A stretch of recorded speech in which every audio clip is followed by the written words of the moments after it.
ஜனமா அவங்கள பார்த்து இந்த ஊரே பயப்படலாம், இங்க இருக்கிறவங்க எல்லாரும் பயப்படலாம், ஏன் உங்க சொந்தக்காரங்க கூட பயப்படலாம். இந்த வெற்றி பயப்பட மாட்டான். யார் இவரு? ஜனாமாவை இப்படி எதிர்த்து நிக்கிறாரு. ஜனாமாவோட எதிரியா இருப்பாரோ? தெரியலையேம்மா. முத்தம்மா, அம்மா, இவ இங்க நிக்கவே கூடாது. கிளம்ப சொல்லு முதல்ல. தம்பி நீங்க கொஞ்சம். நீங்க வேற இப்பதான் வந்திருக்க, நிறைய வேலை இருக்கு, வேலை முடியாமலாம் போக மாட்டேன். அப்படிலாம் போக முடியாது. மண்டபம் நல்லா சூப்பரா இருக்கு, நல்லா பெருசா இருக்கு. இந்த டெக்கரேஷன் தான் சரியா இருக்கு, கொஞ்சம் பெட்டரா இருந்திருக்கலாமே. ஏன் ஒரு மாதிரி இப்படி சொதம் சொதப்பிருக்கீங்க?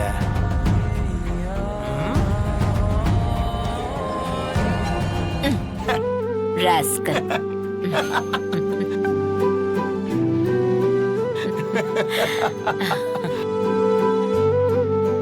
ஜனமா நல்லாரு.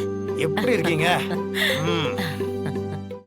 இன்றே டவுன்லோட் செய்து உங்கள் ஃபேவரட் ஷோக்களை என்ஜாய் பண்ணுங்க.